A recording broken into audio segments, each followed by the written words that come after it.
Por acabara de tomar um copo de leite e se dispunha a cortar uma ave assada, quando entrou o mestre Leonardo. Ele parecia alegre e seu semblante não trazia nenhum traço das torpezas inenarráveis da noite. Abraçou ternamente sua jovem mulher e tão grande era a fascinação que ele exercia sobre Leonor, que ela esqueceu seus temores, seus remorsos, suas dúvidas e viu apenas aquele que cativava seus sentidos e seus pensamentos inteiramente. O almoço decorreu alegre. Mestre Leonardo era amável e galante. Ele mesmo serviu sua esposa e com sua conversa espirituosa conseguiu dissipar completamente seus pensamentos sombrios. Terminada a refeição propôs-lhe darem um passeio a cavalo. Certamente que eu quero, disse Leonor enrubescendo de prazer, mas eu não sei montar a cavalo. Ora, não se inquiete por tão pouco, eu a ensinarei, disse rindo mestre Leonardo. Vai, minha querida, vista-se, depois me encontre no pátio. Em seu quarto, a esperava uma anãzinha, feia e corcunda de fazer medo, mas rápida e hábil arrumadeira, que a vestiu com um costume de veludo negro, um gorro com uma pluma da mesma cor, calçou-lhe as luvas e por fim colocou-lhe elegante gravata com laço de prata acompanhando um grosso diamante. Impaciente e alegre, Leonor ganhou o pátio correndo. Encontrou o castelão trajado de preto como sempre e segurando as rédeas de 2 soberbos cavalos negros como a noite.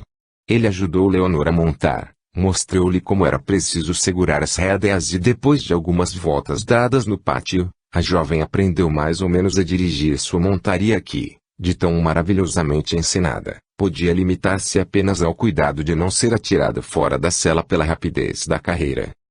Satisfeito com o resultado desta primeira lição, mestre Leonardo esporeou seu fogoso ginete e eles deixaram o castelo por uma saída que Leonor não conhecia e que dava para um caminho, se não cômodo, pelo menos prático para os cavalos.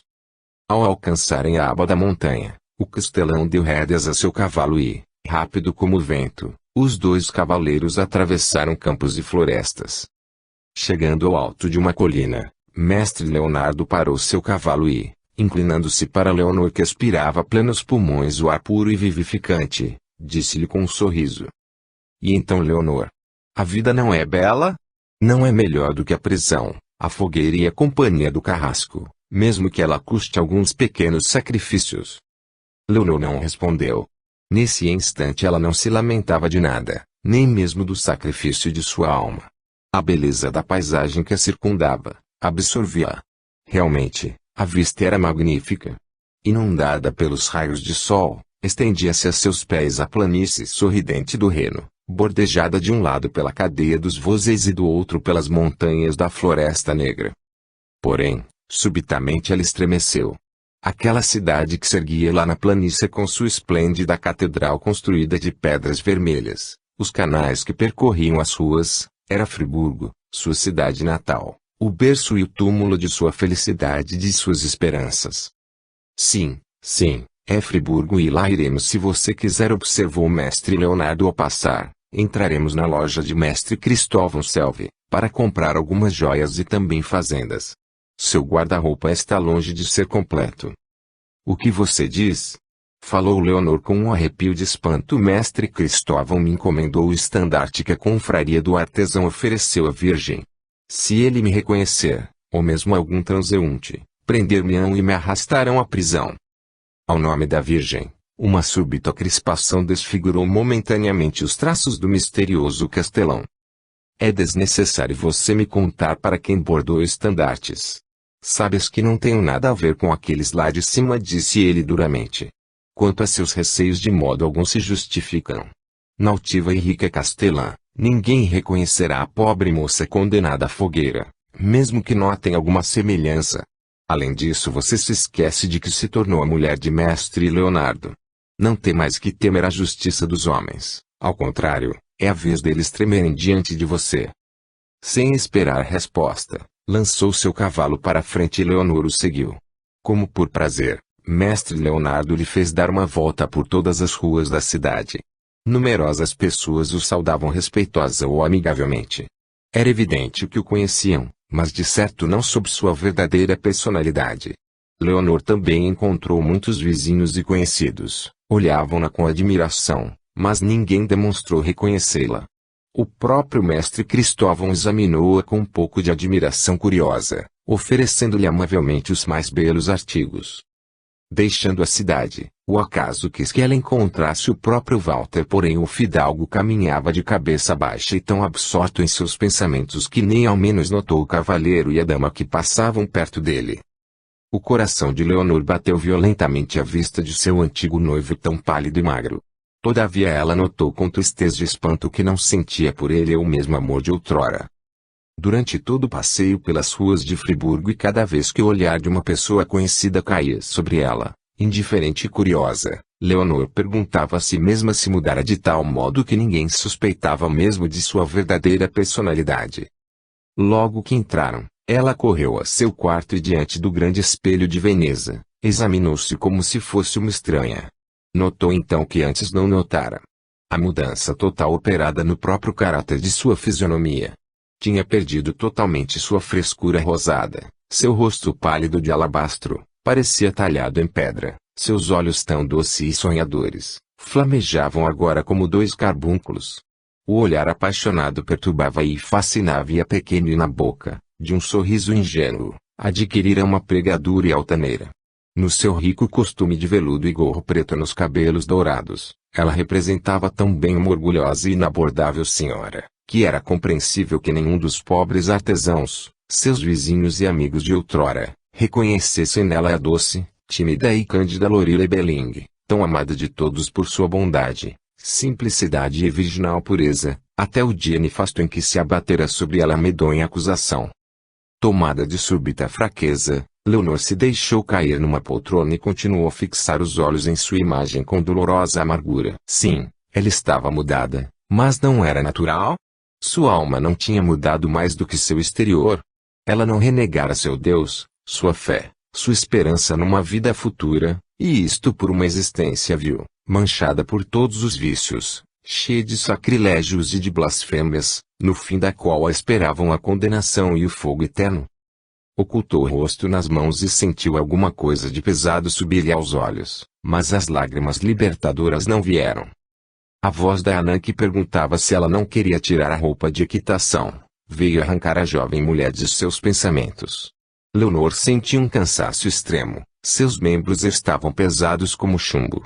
Ela aceitou então com prazer, mudar sua roupa de veludo por um vestido leve de seda branca. Desmanchou as longas tranças que pesavam em sua cabeça dolorida e depois, foi sentar-se num balcão que descobrira no quarto junto ao seu. Sentou-se numa poltrona e com um olhar fatigado contemplou a radiosa paisagem que se lhe estendia ponto na frente. As planícies verdejantes, as colinas cobertas de matas, a cintura de sombrias florestas que bordavam o horizonte, toda esta linda natureza, o céu azul tão puro, tudo respirava calma e quietude, mas no coração de Leonor estava vazio e triste e pouco a pouco uma apatia cheia de lassidão se apoderou dela. Novamente, Anã tirou-a dessa fadiga sonolenta. Ela puxou uma mesinha e serviu à sua patroa uma refeição de pão, queijo, manteiga e carne fria. Leonor sentiu que tinha fome e passou manteiga numa fatia de pão. Mas súbito ela se lembrou que servira a Walter uma refeição semelhante, quando ele vinha visitá-la em casa de seu pai. Como ele comia com apetite as fatias de pão com manteiga que ela lhe preparava. Eles riam e conversavam juntos. E ela era ligeira e ativa, não sentindo jamais a fadiga, achando sempre tempo para ajudar sua tia nos trabalhos domésticos, sem se descuidar de seu próprio trabalho. Leonor passou as mãos pelos olhos, mas como nenhuma lágrima viesse, persuadiu-se que não valia a pena chorar um passado que se fora para sempre. Esforçou-se por comer, bebeu uma taça de vinho e pôs-se a pensar no futuro. Ele lhe pareceu indizivelmente triste, vazio e tedioso. O castelo era deserto e ela não podia estar com seu marido senão à noite. A menos que ele mesmo viesse durante o dia, ela não devia jamais procurá-lo, nem chamá-lo, dissera-lhe mestre Leonardo. Quando o sol se foi e os vales profundos se desvaneceram na bruma, Leonor resolveu procurar seu marido e pedir-lhe uma ocupação qualquer para preencher o tempo durante as longas horas do dia. Dirigiu-se então para o laboratório e parando diante da porta, perguntou: "Posso entrar?" "Venha", respondeu a voz do castelão. Mestre Leonardo estava sentado em frente à sua mesa de trabalho e quando Leonor se aproximou, viu que ele desenhava numa folha de pergaminho figuras cabalísticas. Mas, abandonando sua ocupação, enlaçou a jovem mulher, puxou-a para si, e imprimiu-lhe nos lábios um beijo ardente. "Você vem pedir-me alguma coisa, minha bela esposa?" perguntou ele enquanto que um relâmpago de paixão acendia seus grandes olhos esverdeados. Sob este eflúvio de fogo, elevou-se de novo no coração de Leonor um sentimento antes desconhecido que abrasava todo o seu ser. De um ímpeto, ela abraçou seu marido e devolveu-lhe o beijo. "Você adivinha sempre o meu desejo, antes que eu tenha tempo de dizê-lo", respondeu ela com admiração. "Sim, venho pedir-lhe alguma ocupação. Aborreço-me quando você não está junto de mim. Ensina-me a fazer conjurações." A mulher de Mestre Leonardo deve, assim me parece, ser também um pouco feiticeira, disse ela apoiando a cabeça no ombro do marido. Mestre Leonardo se pôs a rir com aquele som estridente e metálico que causava arrepios. "Oh, minha querida, um pouco feiticeira você sempre foi. Seus belos olhos e seus cabelos de ouro enfeitiçaram mais de um coração. Quanto a ensinar-lhe minha ciência, é difícil. É muito perigoso conhecer dela apenas uns pedacinhos. Mas diverti-la, eu posso. Você quer olhar no espelho mágico? Verá nele o que fazem neste momento suas velhas comadres de Friburgo, ou o fidalgo de Kussenberg. Você prefere almas do outro mundo? Também posso mostrar-lhes." "Almas do outro mundo?" repetiu Leonor pensativa. "Oh, se você me mostrasse minha tia e meu pai, como eu lhe seria grata." "É bem fácil, sobretudo seu pai. Quanto à sua tia, não lhe a posso mostrar. Ela se meteu com toda uma sociedade de santos. Lá, dizem preces e cantam meia-culpa. A visão desta mulher somente a perturbaria. Sim, minha pobre tia era piedosa e sua fé não fraquejou nem mesmo durante a tortura, mas meu pobre pai se enforcou de medo dos tormentos", observou Leonor com um suspiro. "Justamente por isso é que eu posso mostrar-lhe. Por sua grande coragem enviaram-no entre os nossos. Mas venha, posso dar-lhe logo este pequeno divertimento." Ele levou-a para uma salinha circular, escura e sem janelas, iluminada fracamente por uma lamparina na qual crepitava uma chama verdolenga. Em frente da porta havia uma cadeira grande sobre vários degraus. Mestre Leonardo sentou-se nela, puxou Leonor para seu lado e levando aos lábios uma corneta de metal, emitiu um som agudo. Um instante apareceu na soleira o homem russo e antipático que Leonor já conhecia. "Oxarate, minha mulher quer ver seu pai. Ocupa-te disso imediatamente", disse Mestre Leonardo com um sorriso ligeiro. O homem inclinou-se respeitosamente, abriu um pequeno armário e dele retirou diversos objetos que depositou numa mesa. Entre eles havia uma tigela cheia de uma substância que parecia fogo líquido, uma espada muito afiada e um instrumento semelhante a uma flauta. Aproximando-se da parede, Oxarate começou por traçar nos ladrilhos um círculo duplo com giz. Em seguida dispôs em triângulo, 3 trípodes nos quais acendeu carvões e derramou uma essência que se queimou, crepitando, com uma grande labareda exalando um cheiro acre e desagradável. Pegando então a espada, mergulhou a ponta na tigela, como uma pena no tinteiro e escreveu na parede uma inscrição em letras misteriosas que chamejavam como caracteres de fogo.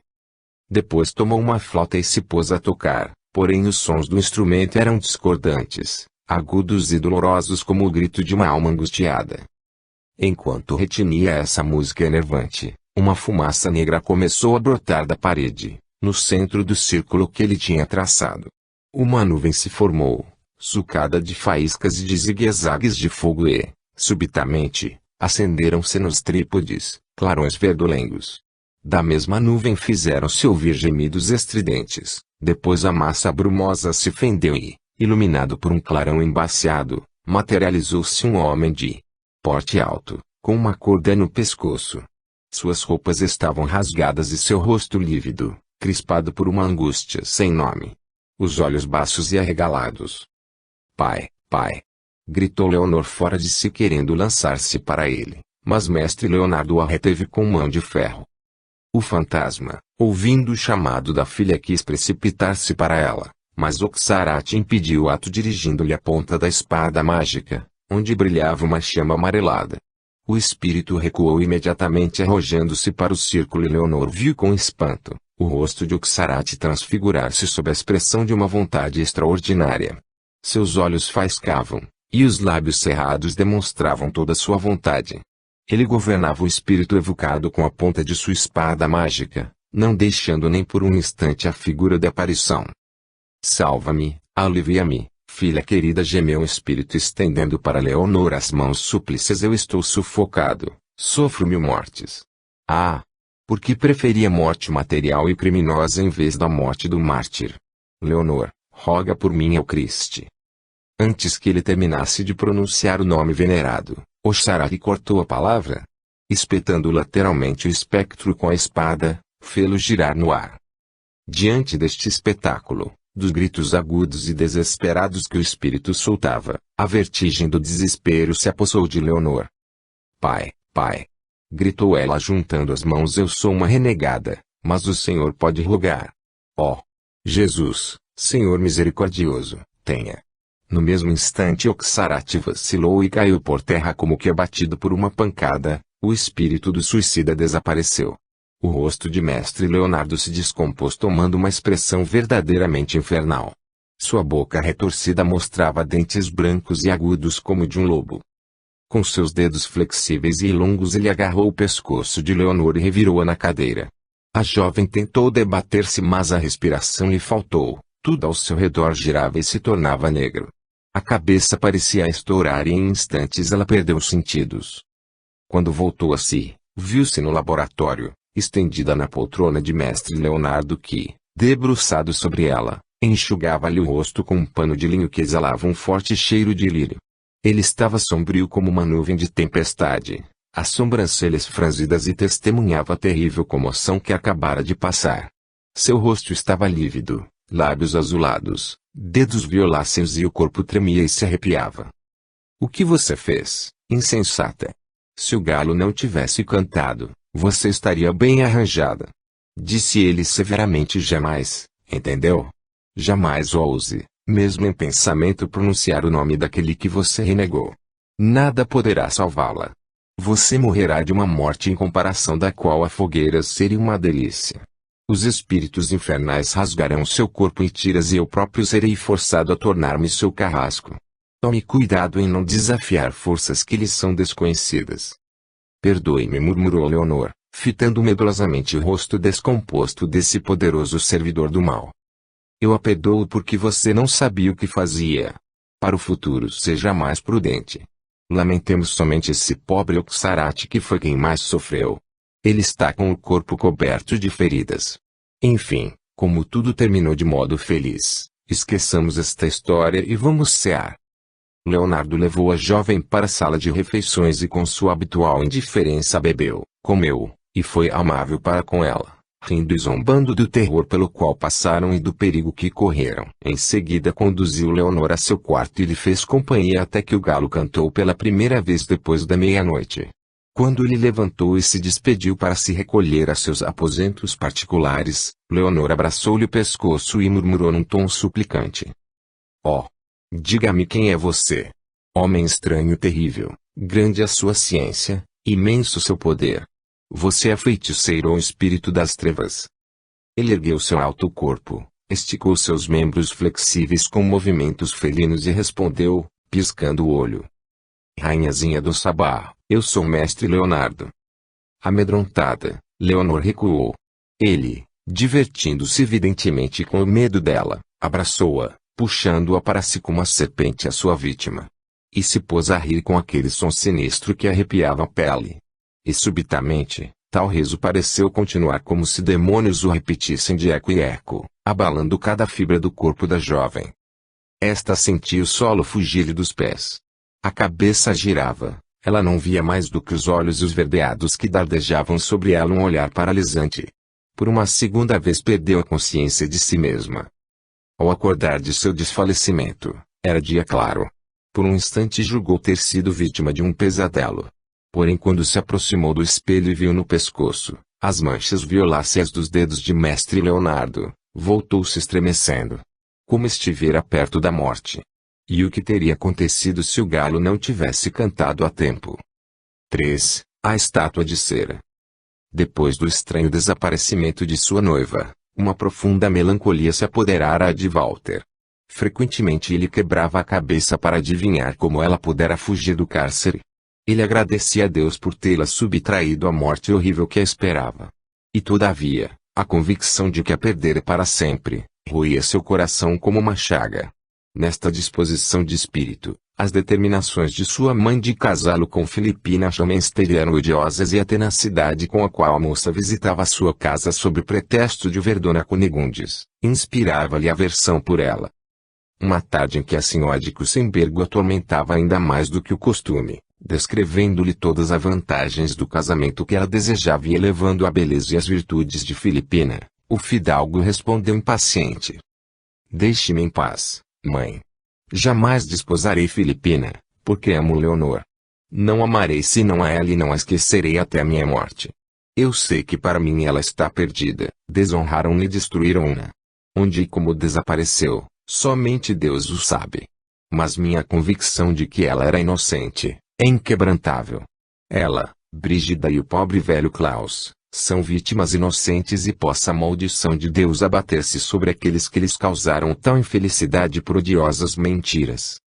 Sem notar a súbita palidez da senhora Cunegundes, ele continuou: "Em todo caso é um péssimo serviço que a senhora quer prestar à sua protegida, tornando-a minha mulher. Eu não tenho nem mesmo amizade por essa moça vaidosa e fútil e sua vida não seria alegre ao lado de um marido cujo coração está cheio de amor por outra." Depois desta conversa, a senhora de Kusenberg calou-se e deixou Walter tranquilo durante várias semanas. Porém, depois voltou mansamente à carga e reiniciou seus lamentos sobre a velhice desolada que esperava junto a um filho celibatário, em lugar de ter a alegria de embalar netinhos em seus joelhos. Muitas pessoas de sua parentela que ela soube conquistar para sua causa, puseram-se igualmente a persuadir Walter e cansado, o moço começou a ceder. Aproveitando este momento de indecisão, o pai de Filipina, que desejava ardentemente este casamento, organizou uma reunião íntima, para a qual convidou o fidalgo e sua mãe, bem como todas as pessoas que favoreciam a união projetada. Walter compareceu mais taciturno do que nunca, porque sabia que não perderiam a ocasião de torná-los noivos. Há muitos dias que o catequizavam para isso. Repugnava-lhe fortemente esta união.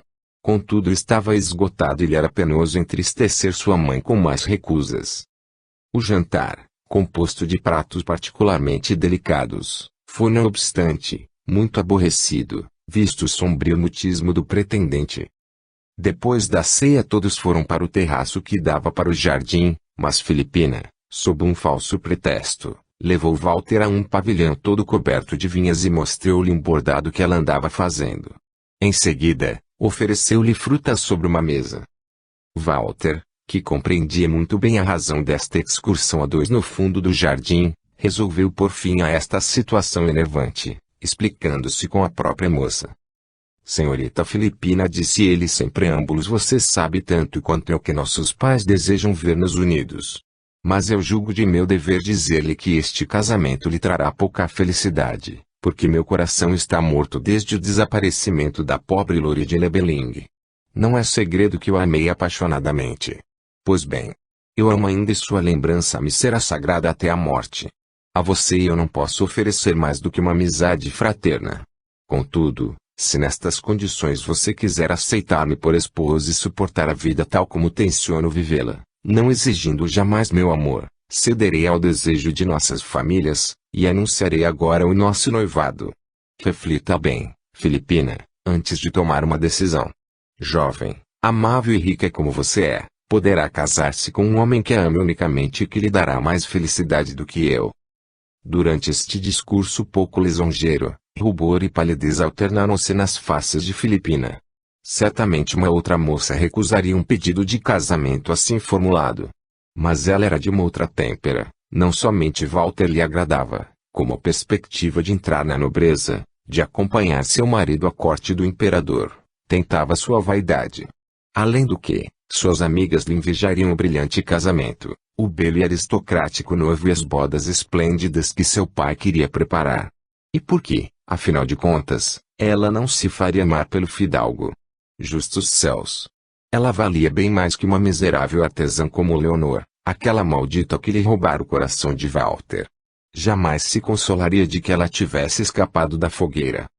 Refletindo bem, resolveu não deixar escapar esta ocasião única de agarrar o marido desejado e curvando a cabeça com fingida modéstia, respondeu-lhe em voz baixa.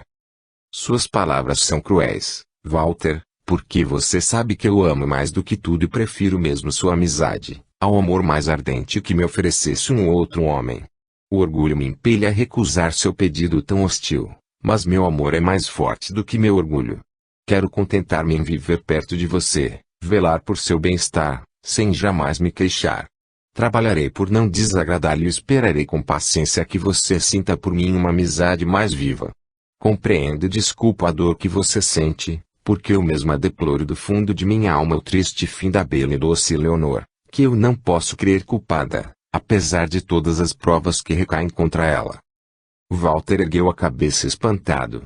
Jamais julgara ser tão vivamente amado. Mas o insidioso discurso da astuta moça tocou seu ponto fraco, a generosidade. Ele era profundamente correto e honesto para duvidar da sinceridade das palavras que acabava de ouvir.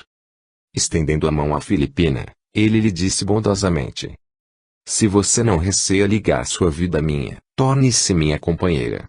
Eu me esforçarei honestamente para tornar-lhe a existência tão suportável quanto possível.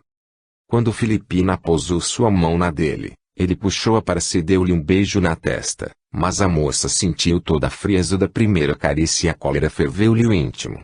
Todavia ela era muito senhora de si para nada deixar transparecer de seus sentimentos mais profundos e com aparente resignação, apoiou a cabeça no peito de Walter. O noivado encheu de alegria a senhora Cunegundes e a família de Filipina e quando a novidade se espalhou pela cidade, todas as mães que tinham aspirado a ter Walter por genro e todas as moças que tinham sonhado com o rico e encantador fidalgo, experimentaram um pungente ciúme. Sob este aspecto, Filipina pôde ficar amplamente satisfeita e ela não se furtou ao prazer de reunir frequentemente suas amigas para mostrar-lhes as finas fazendas, os brocados, as rendas, a baixela, e a prataria e os cristais destinados ao seu enxoval. E sobretudo, para exibir aos olhos ávidos das moças, que ainda não eram noivas, o esplêndido estofo de seda, bordado de pássaros e rosas de prata, e o colar de diamantes e pérolas, que lhe foram enviados por seus futuros esposo e que ela devia usar na cerimônia. Cheias de inveja, as amigas se desforravam criticando as relações dos noivos, a indiferença do fidalgo, que preferia conversar com as velhas a falar de amor a Filipina. Esta, muitas vezes em tais momentos, tinha o rosto em fogo mas visivelmente não se atrevia a fazer cenas. Jamais se falara tanto do amor de Walter por Lorília Belling e se sentira tanta compaixão pelo seu triste fim. O barulho, o movimento, os mil preparativos que enchiam as duas casas dos futuros cônjuges, pesavam indizivelmente ao fidalgo. Para se livrar disto e se furtar ao mesmo tempo de seus deveres de noivo, declarou que iria passar as 3 últimas semanas antes de seu casamento num convento distante, onde um de seus tios era prior. Ele desejava pedir a bênção do rígido e venerável ancião e se preparar pela prece e pela solidão para a cerimônia. Esta resolução pareceu tão natural que ninguém se espantou e Filipina ficou satisfeita com a partida de seu noivo cuja reservada frieza e frouxa amizade a envergonhavam e a comprometiam somente. Walter partiu sem alarde, feliz por se refugiar durante os últimos dias de sua liberdade na calma e no silêncio do claustro, a fim de aí chorar livremente sua felicidade perdida. Depois de sua partida, os preparativos do casamento continuaram ainda com mais ardor. Tudo devia estar pronto para a volta do noivo. A senhora Cunegundes primeiro pensara em mudar-se para deixar aos jovens esposos o gozo de toda a casa, mas Filipina suplicou-lhe que ficasse. Ela contava com a influência de sua sogra para forçar Walter a ser mais carinhoso para com ela. Apesar de tudo, tinha medo do futuro, da vida com um marido que não amava, que jamais amaria. A senhora Cunegundes deixou-se então persuadir por sua futura nora e consentiu em ocupar 3 bons aposentos do 2º andar, até aí destinados aos hóspedes. Quanto às refeições, decidiram que seriam tomadas em comum. Enquanto se passavam em Friburgo esses acontecimentos, Leonor continuava a viver no estranho castelo, do qual ela não conhecia nem o nome, nem o proprietário. Mestre Leonardo a fazia tremer. Em seus longos dias solitários, ela pensava nessa estranha situação, perguntando a si mesma se seu terrível amante ou esposo a amava verdadeiramente ou a considerava somente como um brinquedo passageiro. Quem era ele? Em que se ocupava o dono do castelo durante todo o dia, em que ela não o via senão raramente? De resto Leonor jamais via alguém, exceto Ainan que a servia, e Oxarat, o qual, depois da evocação de seu pai, demonstrava-lhe um ódio mal disfarçado. Nos compridos dias desta vida reclusa, ela não assistira mais a nenhuma reunião como a de seu casamento. Leonor recomeçou a pensar em Walter. Ela se lembrava com amargura dos calmos momentos de amor passados com ele. Nestas horas de devaneio solitário, a fascinação exercida sobre ela por Mestre Leonardo enfraquecia-se e a imagem de Walter retomava seu império. O que ele fazia agora? Há mais de 6 meses que ela desaparecera e não sabia nada dele. E de revê-lo, mesmo de longe, ela não tivera mais ocasião. Ainda que de tempos em tempos passeava a cavalo com o misterioso castelão, este não a levara mais à cidade. Ela resolveu interrogar Mestre Leonardo a respeito de seu antigo noivo, porém cada vez que a ocasião se apresentava, um vago temor lhe fechava a boca. Por fim, uma tarde, à ceia, vendo o marido particularmente amável e de bom humor, decidiu-se e perguntou inopinadamente: "Você não sabe que fim levou Walter? Ele ainda está em Friburgo ou voltou a Viena, ou a seu castelo?" "Certamente que o sei. O fidalgo de Kussenberg está em Friburgo e vai desposar a filha do conselheiro Schammenstedt. Se, porventura, você quiser vingar-se deles, eu lhe darei as possibilidades." "Prometi e mantenho minha palavra", afirmou ele com um olhar de simulado escarninho. Leonor estremeceu e franziu as sobrancelhas. "Sim, eu quero vingar-me não de Walter que certamente forçaram este casamento, mas de Filipina e da miserável Mandere que destruiu minha vida e me arrojou no abismo. Pois bem, já que sou uma renegada, quero ao menos saborear a vingança. Desejo erguer-me entre Walter e essa moça detestável e tirar-lhe o gosto de possuí-la." Mestre Leonardo, que partia tranquilo uma asa de ave, sorriu descobrindo seus dentes brancos e agudos. "Ingrata, salvei-lhe a vida, iniciei-a em todos os gozos do amor e você ainda se lamenta de ter perdido a alma." Em seu contato diário com o estranho personagem, Leonor se tornara mais audaz e fixando-o com um olhar ardente, ela aduziu: "A alma é um bem muito precioso para que se possa perdê-la sem sentir remorsos. E eu, ai de mim, sei que sou uma maldita porque reneguei tudo que outrora adorei. Pertenço a um ser cujo nome tremo ao pronunciar e o qual nem sei se é um homem ou um espírito infernal." Um relâmpago de indizível ironia brilhou nos olhos verdulengos de Mestre Leonardo cravados na jovem, a qual se jogou bruscamente de costas vendo de repente aparecer entre os espessos cabelos negros e ondulados, pequenos inchaços. Ao mesmo tempo, por uma causa desconhecida, um clarão de um vermelho intenso tingiu a cabeça de seu marido, seu rosto, o fundo da cadeira de espaldar alto na qual ele estava sentado e até a ponta de seus dedos finos que seguravam ainda o osso do frango, que ele acabava de deglutir. Vendo Leonor cobrir o rosto com ambas as mãos, Mestre Leonardo, que se divertia gostosamente com o susto da jovem, soltou uma estridente gargalhada e afastando-lhe as mãos, afirmou: "Vejamos, acalme-se medrosa, e não se desespere. Você vai vingar-se cruelmente de seus inimigos e a vingança satisfeita é um bálsamo para muitas chagas. É verdade que se eu não a visse nunca, jamais me teria apoderado de você e não se tornaria uma sólida e entusiasta filha do mal. Aquela víbora da Gertrudes, que sabe que tem um fraco pelas belas criaturas, evocou-me para me tentar pelos seus cabelos de ouro e salvar-se a si mesma. E ela o conseguiu. Por causa de você, concedi-lhe sua miserável vida. Sem isso eu a teria deixado arder na fogueira, sem misericórdia. Mas conversamos muito para o momento. Vamos ao laboratório. Se eu quiser pôr em execução o projeto que envenenará o dia do casamento da senhorita Filipina, não temos tempo a perder." Olhos baixos, Leonor tomou o braço que lhe oferecia e o seguiu ao laboratório, onde a fez sentar-se numa poltrona e chamou Xarat.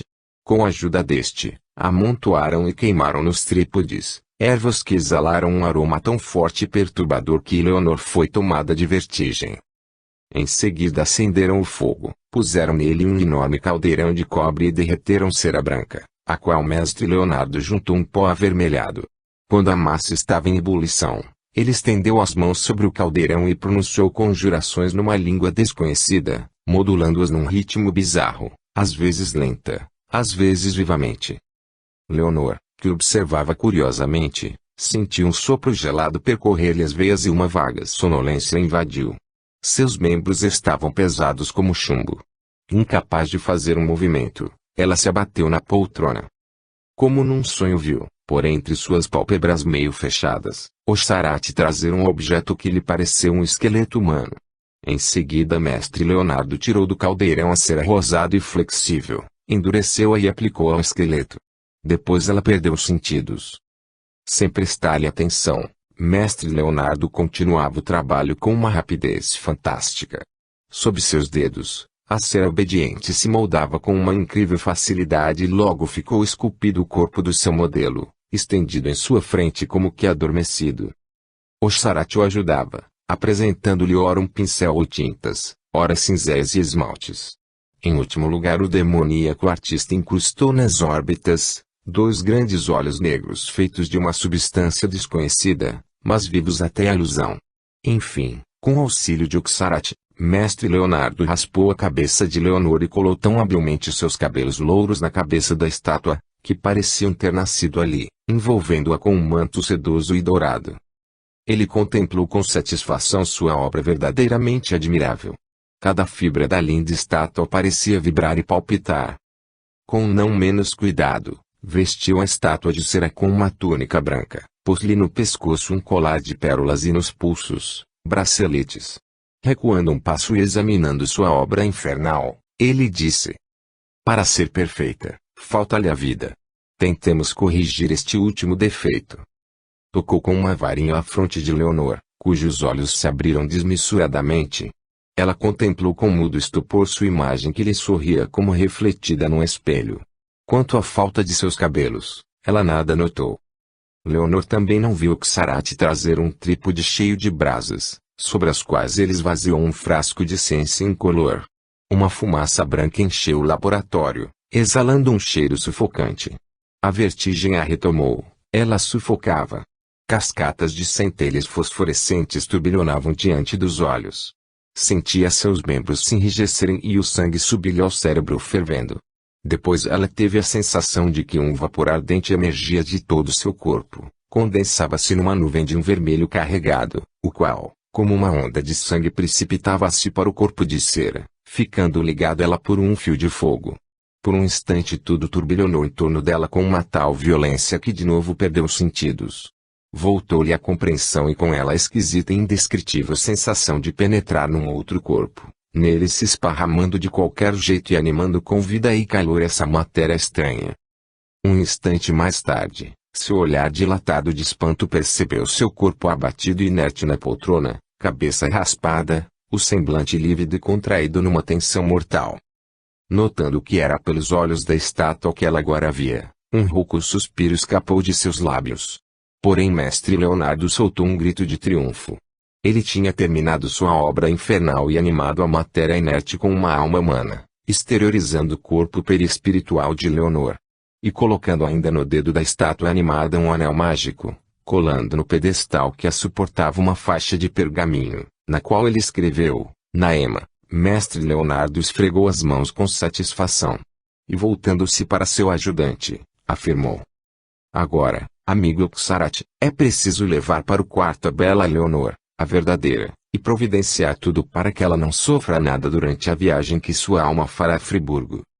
Oxarate que, num êxtase de admiração, se tinha prosternado e beijado os pés de seu amo, levantou-se imediatamente e correu a buscar uma espécie de maca de rodas, na qual estenderam o corpo inerte de Leonor, que Oxarate transportou em seguida para o quarto. Lá, ele chamou a anã que a servia e com sua ajuda deitou o corpo rígido e frio, cobriu-o com um cobertor, depois de lhe ter colocado na cabeça raspada um gorro de lã embebido numa essência fosforescente. Feito isto, Ele abaixou as cortinas de brocado do leito, bem como as que cobriam as janelas, acendeu carvões num trípode entregando a Ana um saquinho e um frasco, ordenou-lhe sob ameaça da mais severa punição, que entretivesse noite e dia uma defumação ligeira que manteria no quarto um perfume acre e vivificante. Quando ele voltou ao laboratório, encontrou o mestre Leonardo sentado, contemplando a estátua que parecia ainda mais bela do que seu modelo, e desta admiração o Sarati participava sinceramente. "Você me ouve?" perguntou-lhe depois de um silêncio, mestre Leonardo. "Sim", respondeu como um sopro entre os lábios de cera. "E qual é o seu nome?" "Naema." Sorria para mim, bela Naema. Nos olhos estranhos, transparentes e luzentes como diamantes negros, perpassou uma expressão como se do interior uma flama os iluminasse, e um fugitivo clarão animou as pupilas, enquanto que um sorriso fraco e forçado franzia os lábios encanados. "Agora, Naema, desce e colha-me uma flor lá naquele vaso. É preciso que você aprenda a manejar seu corpo de cera."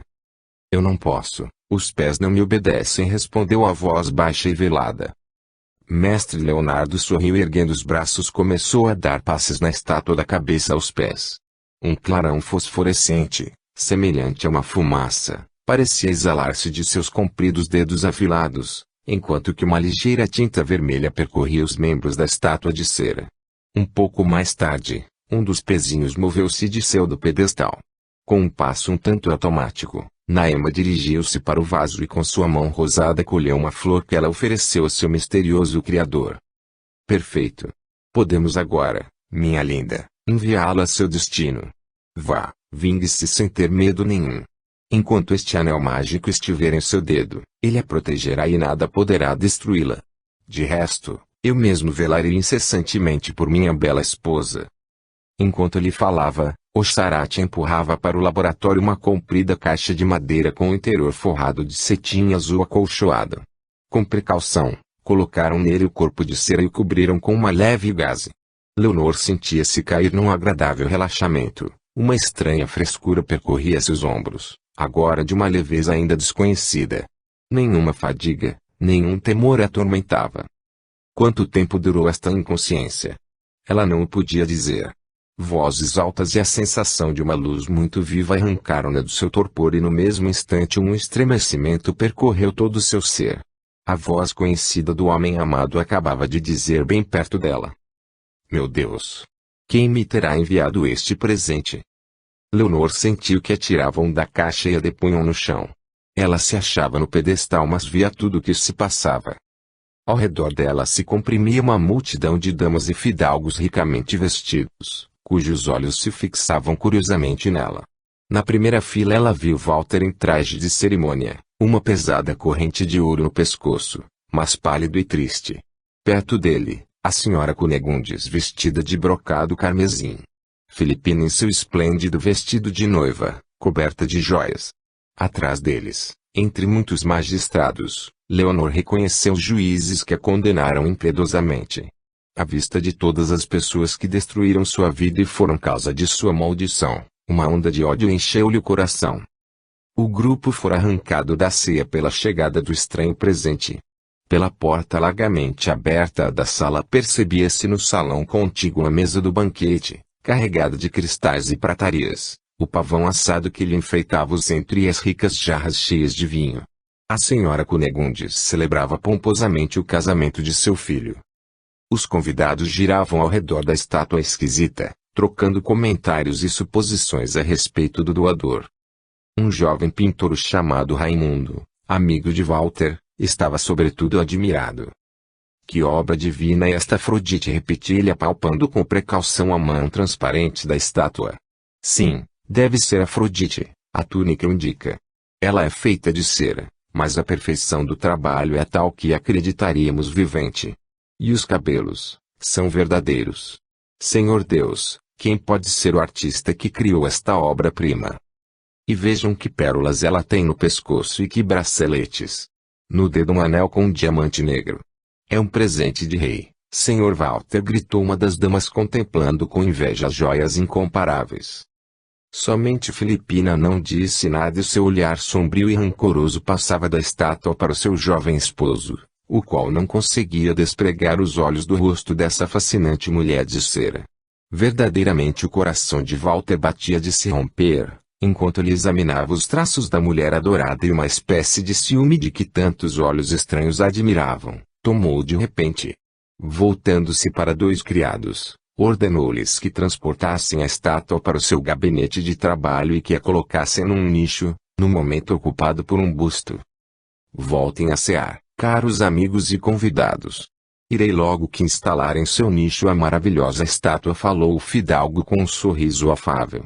Mas logo que os convidados tomaram o caminho do banquete, o jovem correu atrás dos criados que transportavam o misterioso presente, que ele acabara de receber. Logo Naema se achou instalada em seu nicho. Os criados se retiraram, mas Walter, sentando-se numa cadeira, contemplou a linda estátua, cujos olhos fosforescentes no escuro fitavam-no com uma expressão indefinível. Obrigado, quem quer que sejas, amigo desconhecido, que modelaste esta imagem maravilhosa de minha amada, murmurou o fidalgo. Não lhe pudeste dar a expressão da pura e radiosa inocência que iluminava o doce semblante de Leonor, mas são seus traços, seus belos cabelos de ouro, que tantas vezes eu cobri de beijos.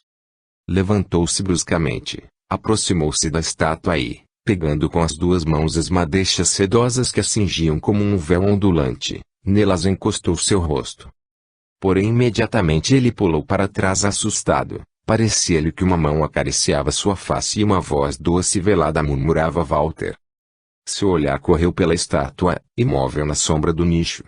Evidentemente ele sonhara, ou então sua imaginação enganava. Apressadamente ele deixou o gabinete. Terminado o banquete, enquanto as pessoas idosas se agrupavam para conversar e os jovens dançavam no salão ao som de flautas e oboés, e depois que Walter cumpriu o dever do primeiro número com sua mulher, Raimundo se reuniu a ele e, dando-lhe o braço, a arrastou para o vão profundo do balcão que dava para a rua. Walter, murmurou ele, inclinando-se quase em sua orelha a estátua de Leonor que lhe enviaram. Você a reconheceu como eu? A expressão não está correta. Nos traços da estátua há qualquer coisa de altaneiro, de voluptuoso, direi quase de demoníaco, que não havia absolutamente em sua pobre noiva, mas ela e sobretudo são os cabelos dela. Penso que em todo o reino não existe uma segunda cabeleira com este colorido de tal opulência. Sim, é mesmo a imagem de minha pobre Leonor, que me ofereceu um amigo desconhecido, respondeu baixinho o fidalgo. Infeliz criança, jamais me consolarei de não ter podido salvá-la, e até minha morte, seu vulto ensanguentado se elevará entre eu e essa estúpida e insignificante criatura que minha mãe me forçou a desposar. O jovem pintor apertou-lhe a mão. Sim, a senhora Cunegundes deu provas, neste negócio, de uma tenacidade rara, e filipina, de raríssima modéstia. Salta aos olhos mesmo de um cego que você não a ama. Quanto à pobre Leonor, estou certo de que ela morreu no meio das torturas, e que a história de seu desaparecimento é uma simples invenção. Sem isto, como artista conseguiria seus cabelos? Quero a respeito disso tentar uma investigação junto ao carrasco. Sua filha, a bonita Hildebranda, me quer bem. Mas antes de tudo, Walter, faço-lhe um pedido. Você me permitirá desenhar sua estátua? Encomendaram-me um quadro para o qual julgo não encontrar um modelo melhor do que esta fada de cera. Sem dúvida, concedo-lhe com o maior prazer. Venha dentro de alguns dias e desenhe tanto quanto você quiser. 4. Infortúnio de Raimundo. Terminada a festa, a brilhante sociedade se dispersou.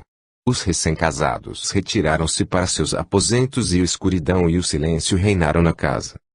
Pela alta janela do gabinete de trabalho de Walter, projetava-se um largo raio de lua cheia, inundando com sua luz o carvalho escuro do forro da parede, o feixe de armas e a armadura do fidalgo perto da porta, mas o nicho no qual estava Naema permanecia mergulhado em escuridão profunda.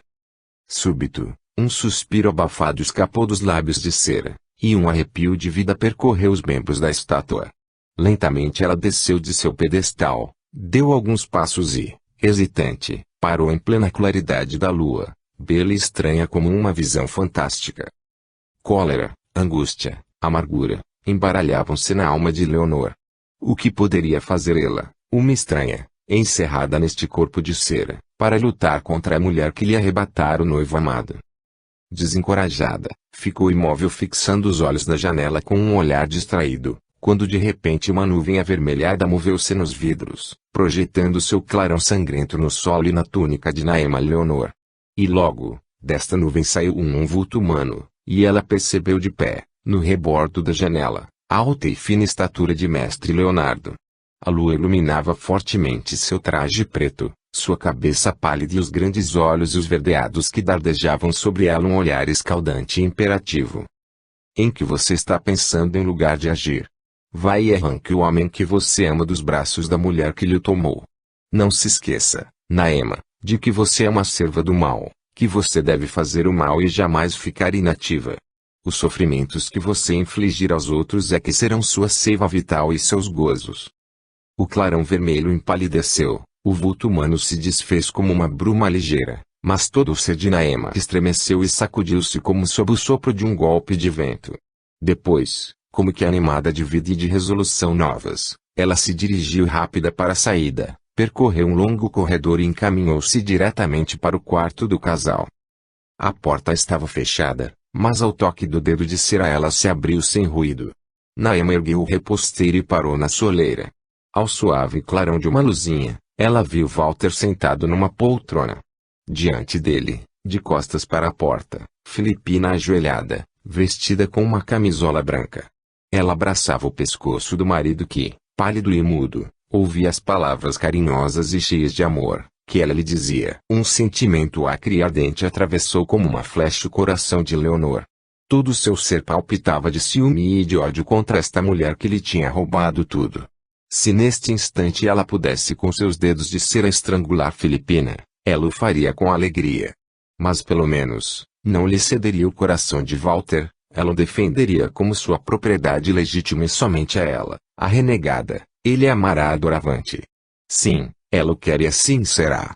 Não era em vão que vendera a alma às potências infernais. Dando um curto passo à frente, Naema ergueu a mão e no mesmo instante os olhos do fidalgo se voltaram para ela e se fixaram, pasmados, na branca aparição que se apresentava a alguns passos dele, em toda sua estranha e misteriosa beleza. Vendo a aparição fazer sinal de segui-la e depois desaparecer nas dobras do reposteiro, Walter saltou da cadeira e livrando-se dos braços que lhe enlaçavam o pescoço, repeliu bruscamente Filipina e lançou-se fora do quarto. No corredor ele percebeu uma sombra branca que parecia deslizar em sua frente e que desapareceu em seu gabinete de trabalho. Walter aí entrou em seguida e trancou a porta. Queria estar só. Os acontecimentos da noite o tinham perturbado e ele não duvidava que a alma penada de sua pobre noiva acabava de lhe aparecer, pobre infortunada, assassinada Deus sabe onde e como, privada de uma sepultura cristã. Soltando um profundo suspiro, ele deixou-se cair numa poltrona perto da janela e cobriu o rosto com as mãos. Um leve suspiro e o contato em sua face de dedinhos afilados fizeram-lhe erguer a cabeça. No mesmo instante, seu coração deixou de bater e seus cabelos se eriçaram de pavor. Sentada no braço da poltrona estava a linda estátua de cera, sua Leonora dourada. Agora ele a reconhecia bem. Era seu olhar amante, seu sorriso tão doce e tão acariciante.